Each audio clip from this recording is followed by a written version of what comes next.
I was thinking about this earlier, and it's like, it can be a pretty unforgiving business, right? Oh, like yeah. it really, like you can have a hit 3 years ago or 2 years ago, and like you're irrelevant today. It's insane. So Well, it goes back to your question about after I left Arista, and it's like, were all these doors open for me? It's actually quite the opposite, right? Because I was no longer L.A. Reid's assistant. Right. So what do you need for, what can I help you with anymore? So the calls stop getting returned.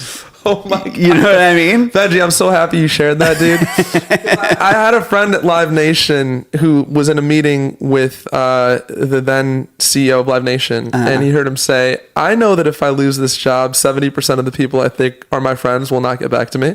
Right. It was like, okay. Yeah. And he was okay with that. It's the truth in our business. You know what I mean? Isn't that kind of sad, though? No, it's super sad. When I got the job with LA, I made a conscious decision to be very cool with everybody, because sometimes when you get into a position of like a little bit of power like that, right? Like I wasn't LA, but like I was the person you had to talk to get to LA a little bit. So you had a little bit of a gatekeeperness to you, just like in your own little world there. Absolutely. And you can either take that and be an asshole and shrug people off and this, that, and the other, or you can be really kind about it. And I made the conscious decision to be really kind about it and to be nice to everybody. And so I think that after leaving Arista, that helped me, like, oh yeah, Benjy was always cool to me. That the phone call may be returned, and or whatever. Still may.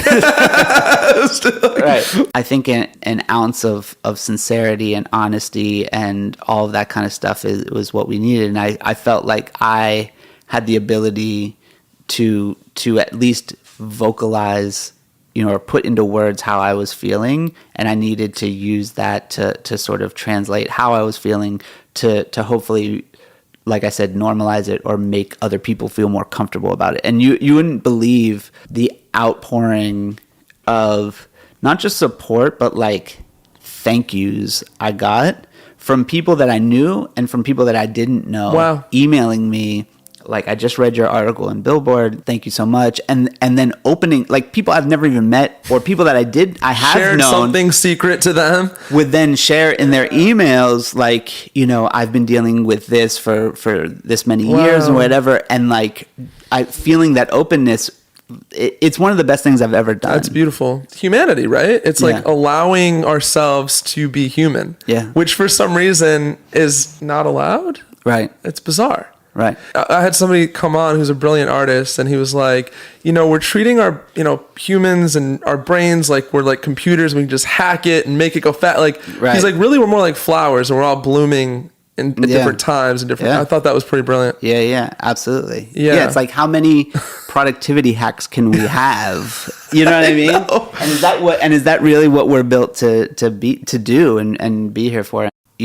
Going through all of the hard changes that happen in the music business and just in life in general, growing up and dealing with different things and losses and changes in relationships and, things not going how you want them and things going very much how you want them to go.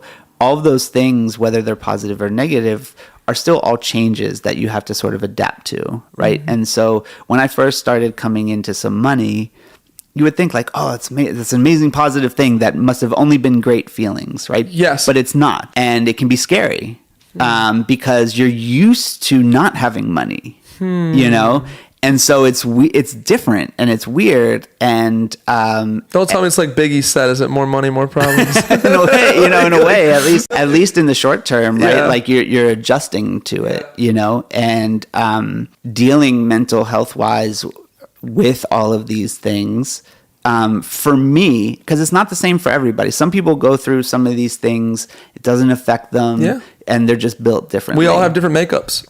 For me, it was dealing with all these things, which were very hard and felt very personal, and dealing with the mental health aspect of those things has been in my career, the biggest challenge. It almost feels like there was a bruise there that you didn't know you had that got pushed on through some of these experiences, right? For sure. Going through these experiences exacerbated and really, the OCD really reared its head from doing, from all of those things happening. And what I can say is important is what I was saying before, which is first of all, sharing it with your loved ones so you don't feel alone in it, right? Mm-hmm. Like, whoever that is, it doesn't have to be family. It can be your friends or whatever. There's somebody listening right now to this that's probably getting benefit, that's maybe holding on to something. Yeah, so I hope so. Yeah. Sharing it and like getting it off your own chest, I think is really important. And to have people, it's almost like, in AA, which I haven't personally experienced, but,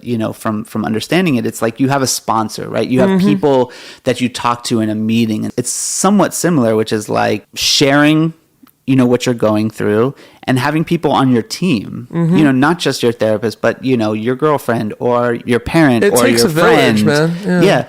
So that they can check in on you. And so you know that other people know what you're going through, because that's one of the biggest challenges is like when you hold on to it and you don't share it, it makes you feel very, very alone. Yes, it's so isolating, right? So isolating because no one knows how you feel. Yeah. And you want other people to know how you feel because they can help you. And it festers too. That's an important point. 100%. And I've learned a lot of lessons through it. I know myself better now. Yeah.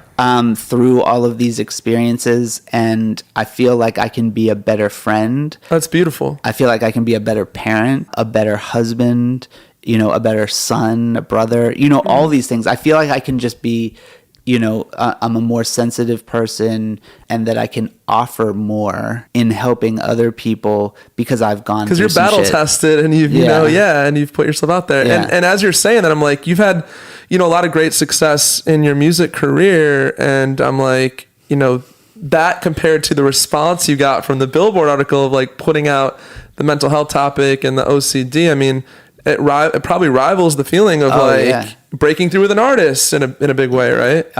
Yeah. If I was like, ranking things that I've done, I would put that article first. Look, the music that we put out helps people, but a song that we might put out that doesn't go number one might still help a lot of people. That's very true. Very true. And so putting out music in general is an amazing thing that I feel very proud about, being a part of. Yeah. Right.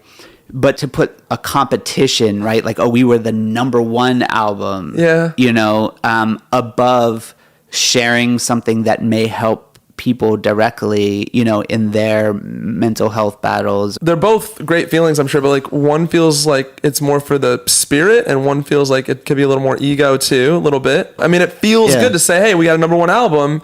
Yes, it's a great feeling, like the hard work. It's not like you didn't earn the number one. Everybody worked their ass off for it, but it's an accolade. Yeah. It's an accolade, right? Yeah. That's what I'm saying. They're very different achievements. Yeah. But to me, if I were to rank them, because it helped me, but it helped other people. And hopefully it was just another step along the way for everyone being sort of more sensitive about that thing. And I have to say that has to be a bigger achievement than, who sells the most in a week. That's what I'm saying. Yeah, exactly. Yeah.